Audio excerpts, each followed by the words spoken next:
What's up, mortgage coach community? Dave Savage coming live out of Laguna Beach. This is not my backyard, although I wish it was. In Laguna Beach, California at the Surf and Sands. Highly recommend this place. I am with Jacalyn. Jacalyn, what's going on? Not much. How is it going? It's going good. Well, you were awesome. Was it last week or was it the week before when you were on the Friday Mastermind? It wasn't on the Friday Mastermind. I was on the Tuesday call last week. And yeah. And going from memory, we were talking about all the different ways of using social media. Mm-hmm. You had just done a one-day photo shoot with Deborah, and we were just sharing best practices on how to do good on social media, how to be valuable. And you said a lot of things that I thought were super smart. I wanted to make sure the whole mortgage coach community knew about it. For anybody that didn't see that full 1 hour interview, there'll be a link down below on it. And also, if someone missed it, if you could just share a little bit about where your mortgage practice is and a little bit about your production, and then we'll get into the big ideas. For sure. So I'm in Denver, Colorado. I am on my 15th year in the business. I got licensed in 2013, began my career as the receptionist, was processor, closer, operations manager for a handful of years before switching over to sales. And then production wise, last year I did about 190 units for around 77 million and some change. Awesome. So, yeah. Killing it. Knows every aspect of the business. And, the most impressive metric of all to me is that she's done almost 2,000 total cost analysis. I think it's like 1,700 families have gotten more than a fee worksheet, And that was also something that was really impressive to me, is that you not only do it for good, get better conversion at the point of sale, but I think you call it the skip the bagel TCA, so that every single family is getting a little bit of financial literacy training. Could you just walk us through that idea and what you're doing? Yeah, so it's part of my post-closing routine with my clients is kind of the whole summary of the conversation when I first get them into the transaction is, we got you into all this debt. Now the goal is to figure out ways for us to get you out of it.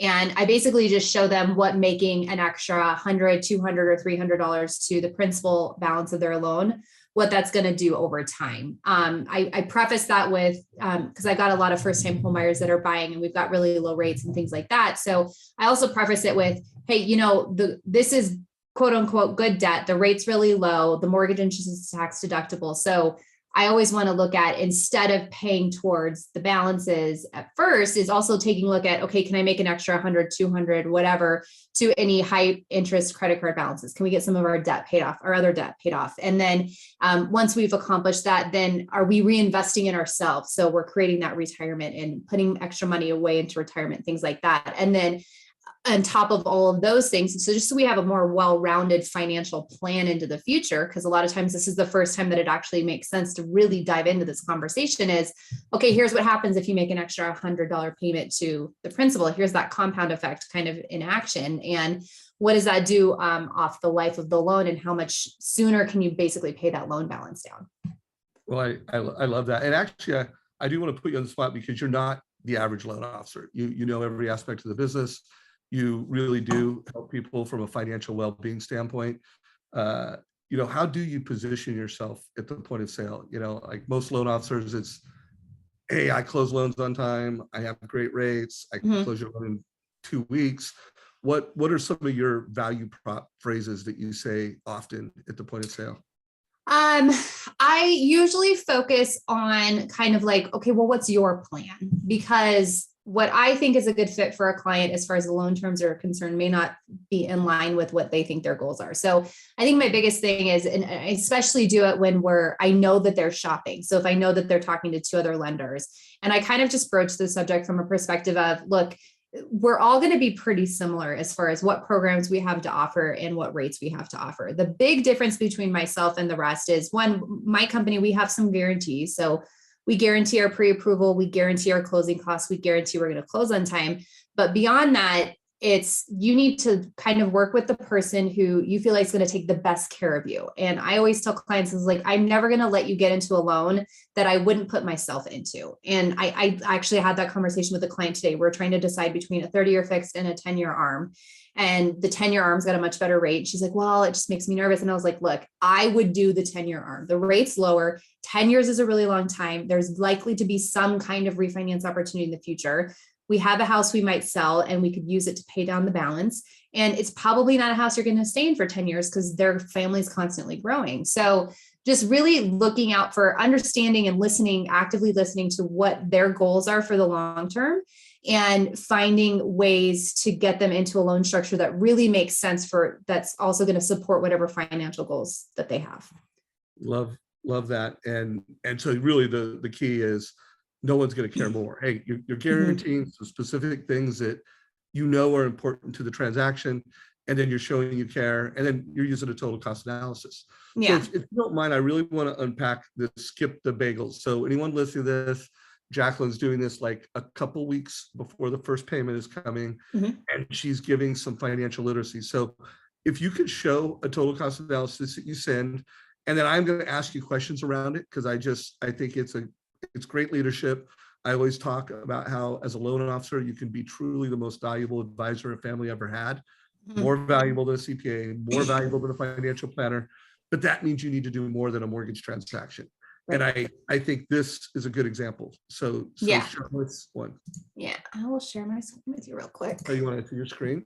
And guys, if anyone who's watching this live, if you have a question or a takeaway, put it in comments. And if you're watching the recording, let us know if you have questions or comments. So this is a client that closed back in December, as you can tell from the interest rates. So basically what I did is I just add in an extra in that reinvestment strategy within the input screens within Mortgage Coach. I just added an extra 100, 200, or 300 to the payment. I highlight it for her so she can see, where she's at, she's going to pay the loan off in 29.92 years. If we add $100 to the principal, now we're at 27.25. Then we go down to 25 years and 23 years. So she can really just tangibly see what is making that extra payment really look like. Because I think a lot of people here, or if you're doing a homebuyer education class with like a down payment assistance program or something like that, they talk about, make one extra payment per year. And most people can't make a full extra payment in the middle of the month. But if you break it up over a longer period of time, that's oftentimes a lot more tangible for clients to do. And then they can really see, okay, if I make extra payments in a smaller chunk, it's going to have the same impact. And now I don't feel obligated to be like, oh man, I got to come up with an extra $2,000 to make this big chunk of a payment.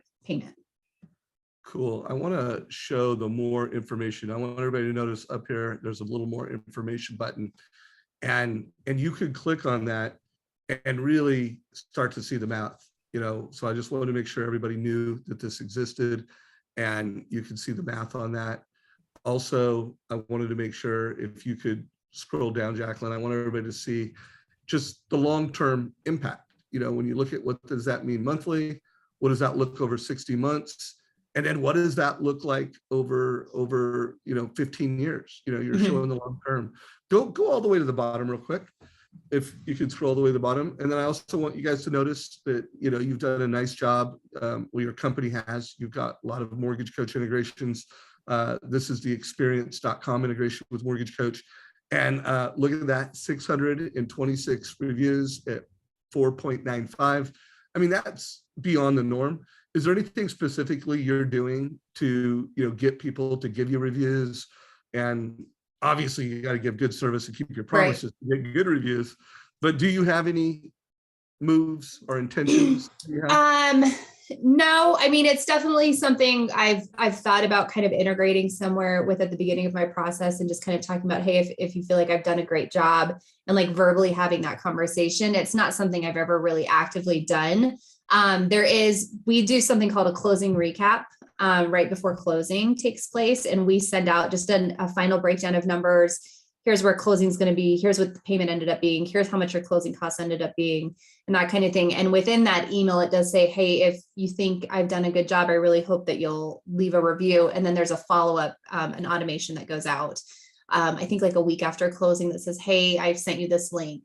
that kind of thing. And I mean, I definitely see if you're not Googling your name, I highly recommend you do it and just kind of seeing what the consumer is going to see when they look up your name. I fortunately have a fairly unique name, so it's not hard to figure out where I am on the internet. But my reviews are one of the first things that come up. And I've had conversations with clients of late, and they're like, yeah, we just looked up top mortgage professionals in Colorado and your company came up and, you know, you had the most reviews or the highest reviews or whatever. And so that's why we called you. So people are looking at this. The fact that it shows up in the Mortgage Coach, I make sure my listing or my buyer's agents see these presentations too. And I send it over in a slightly different format. I changed kind of the view when it goes over when we're first talking numbers with the client, so that the buyer's agent knows how I'm presenting this information. And the agent's going to see then that Mortgage Coach present or the survey reviews too, so that they know, especially if it's somebody I've never worked with before, they have just a little bit more trust in my ability to do what I said I was going to do. Well, that gets to my next question, because the title I put when I put this into Facebook was your Realtor Playbook. So and you just mentioned one of your Realtor Playbooks right now is that you're making sure that your agents are getting that total cost analysis. Could you describe that with a little more color? Sure. And also, is there anything else as a mortgage coach, because you're delivering more than a fee worksheet, anything else that's part of your Realtor Playbook? Yeah. On the front end of the transaction, because I mean, obviously when you get a client referred to you by an agent, you want to communicate to the agent that, hey, I've got it. And the best way that I do that is when I have the initial conversation with the client, my goal is to get them a TCA within 24 hours of that first conversation, because I know I'm the only one who's doing that. And if they are getting numbers, they're getting a screenshot of an LOS of just showing the payment. And it's like the weirdest thing that people still do it that way to me, but because I've been using a TCA my whole career. But and I do that for a couple of reasons. One, so that the client has an idea based on what they've communicated to me, what they think numbers are, where they actually are going to fall. And then that helps the agent know how I need to adjust my MLS search. So, and in addition to that, making sure that the agent knows not only do I have it, but I've also already given them numbers. So we already are a step ahead, hopefully, of anybody else that they could potentially be talking to. So I do that as part of the very beginning of the transaction.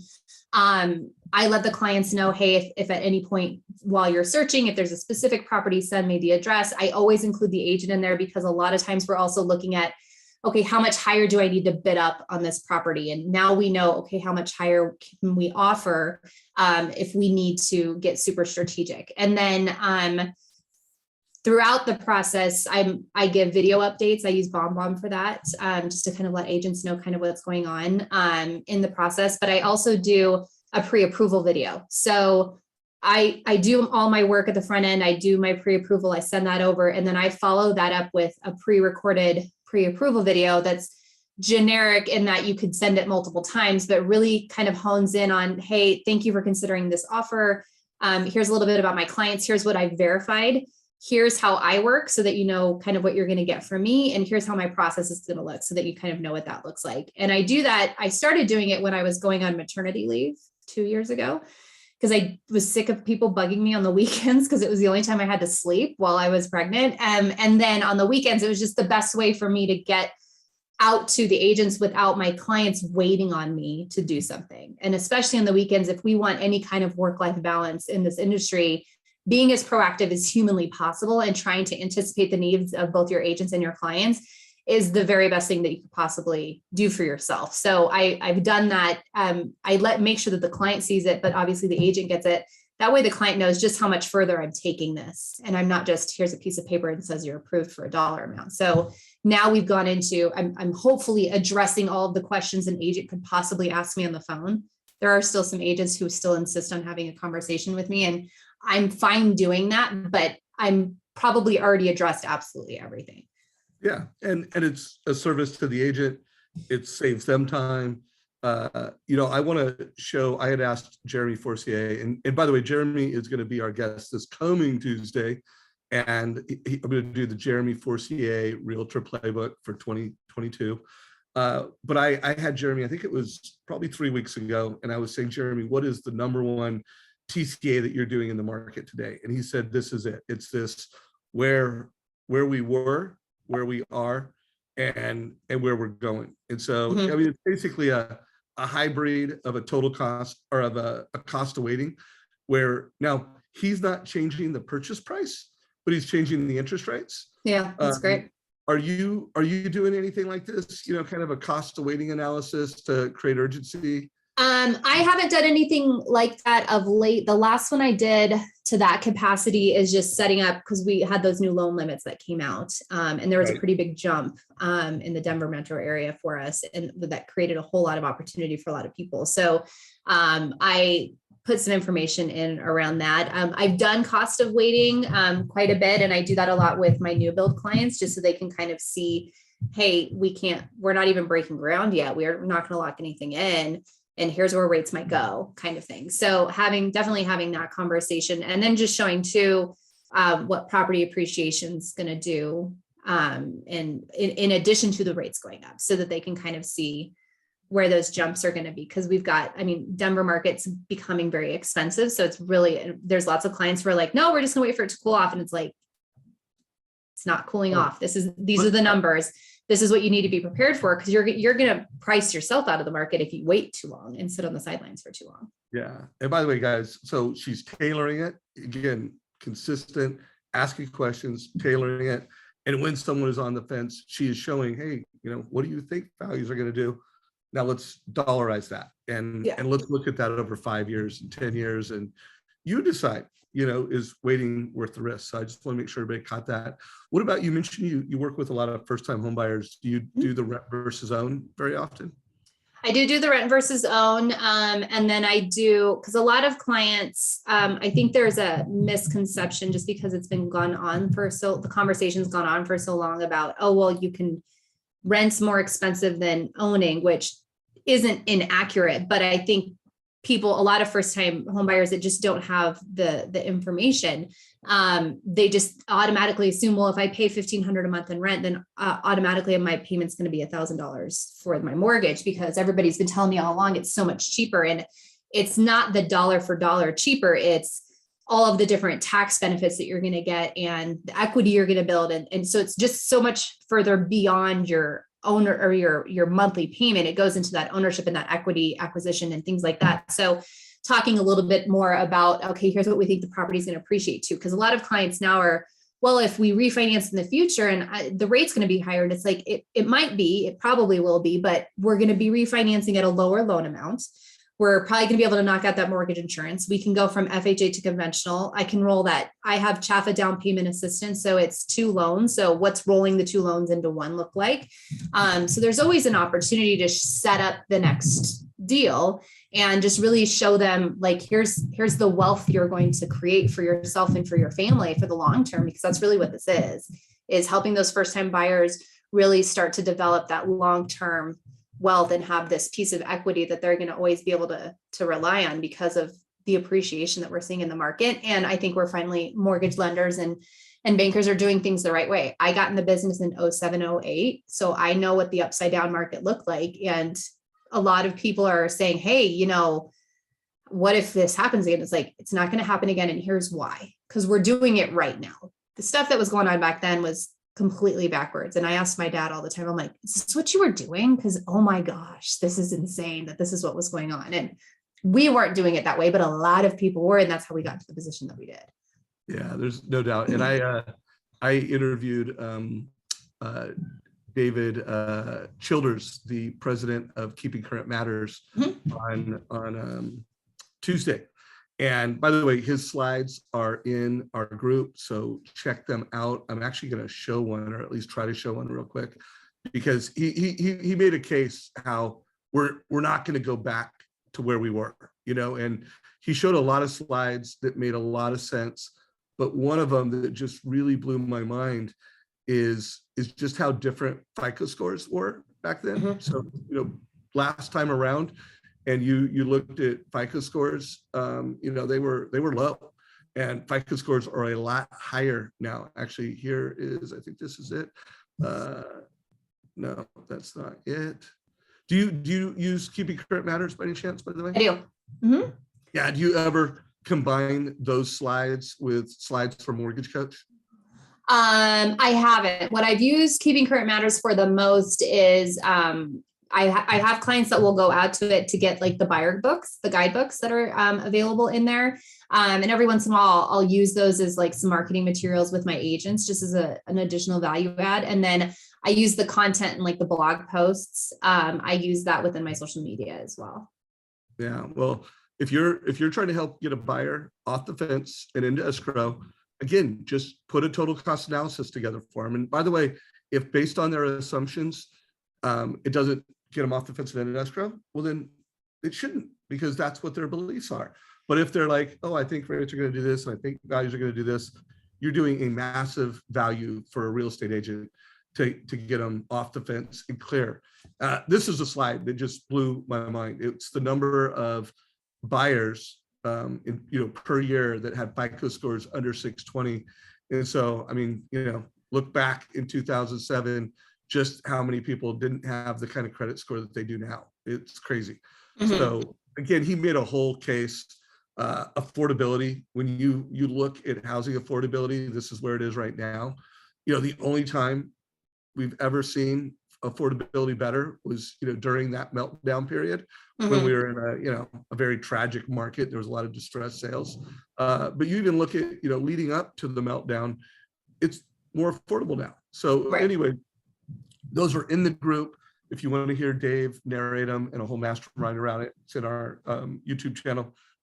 So let's wrap up. Anything else you're doing as a mortgage coach that you think is helping you either win a real estate agent in this market or get more referrals from your real estate agents in this market? I think probably one of the bigger things that I've noticed that people who I see a lot of people who use Mortgage Coach that are like my competitors. And my only feedback on those, the ones that I've seen that clients have like forwarded over, is they're not using it to its full potential. And that for me is the video.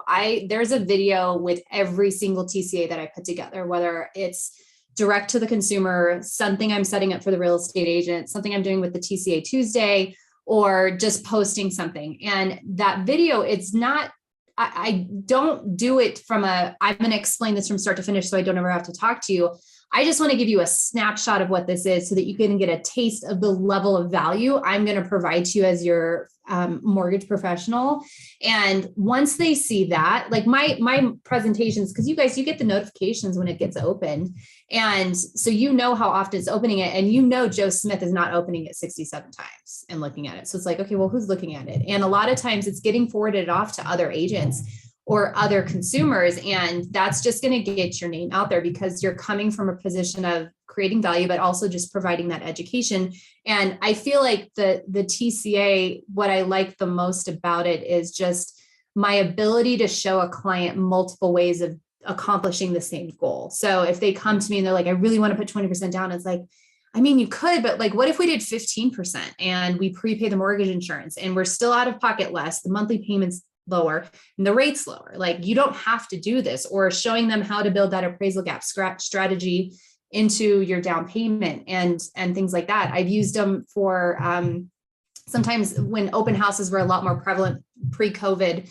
I would put together, if I knew an agent had a property that was going on the market, I would use the Mortgage Coach to be like, okay, a VA buyer, here's what it looks like. 3.5% down FHA, here's the down payment, 5% down conventional, 20% down. That way, in the open house, the clients can see kind of what's going on. So there's lots of ways to really use that tool to your advantage and be able to hit a lot of different demographics of people who are looking without having to come up with 37 ways of showing it, because you can just put it side by side and it's just a lot easier. It's a lot cleaner way to get to the point, because the consumers just want to know, what am I qualified for? What's my payment? How much do I need at closing? And the TCA, that very first page, does that for them. And if you can get that information to them accurately to a way that they really understand and can feel educated in the decision that they're making for themselves, then I feel like that's a win. And I feel like that I get compliments constantly on that with the personalized video all the time. Like, hey, thanks for providing that personalized video. That was really helpful. Because like I said, a lot of your competition is copying and pasting things into emails.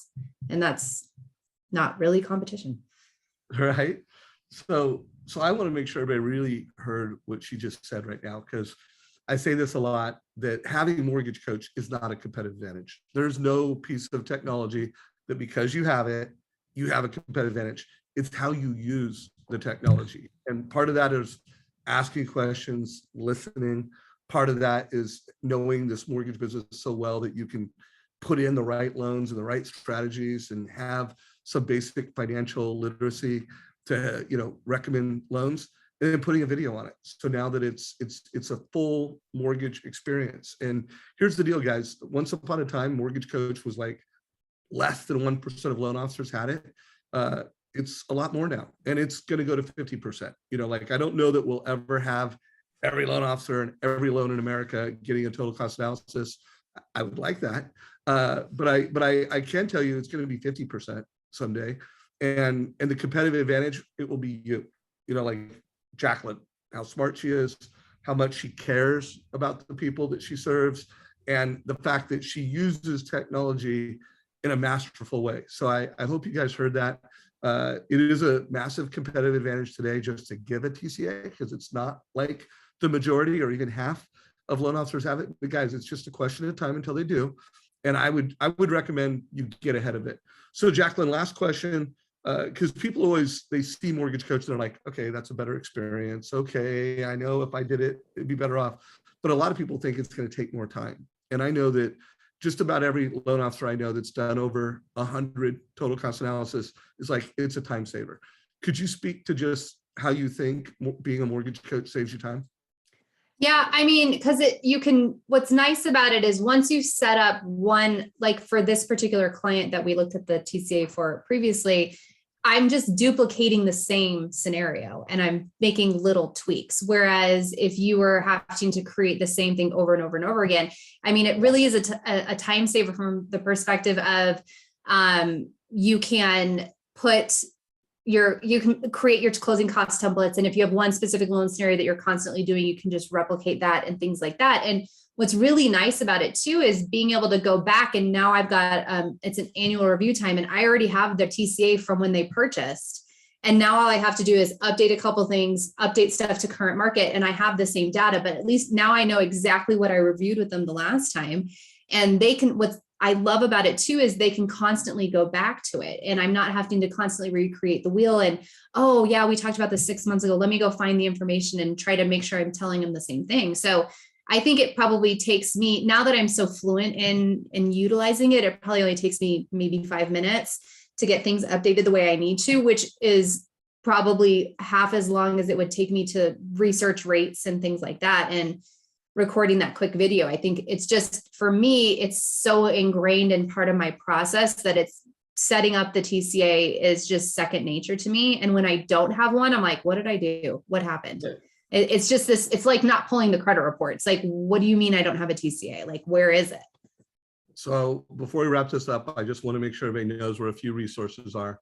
So first of all, if you are a white belt, just remember we have this little on-demand training. And if you're a white belt, you get started right there, and as you progress with mortgage coach, any new loan officers, we literally have digital training that is just spoon fed to you. And then I also want to remind everybody, we do live training every single day of the week. So Monday is for beginners. You need to sign up for that. Every Tuesday, I am interviewing someone amazing like Jacalyn. We've got Jeremy Forcier next Tuesday. So if you want to watch that call with Jeremy Forcier, you need to go sign up for it. Every single Wednesday at 11 o'clock, we are teaching strategies. We're turning loan officers into black belts. You need to sign up for that. Every Thursday, we're doing Q&A training, and then we're doing a mastermind every Friday. So just go to resources.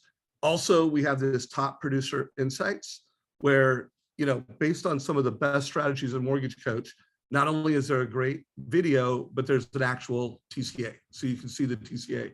Jacalyn, I know you've used a lot of our training resources over the years. Any particular favorite resources that you've used to learn mortgage coach?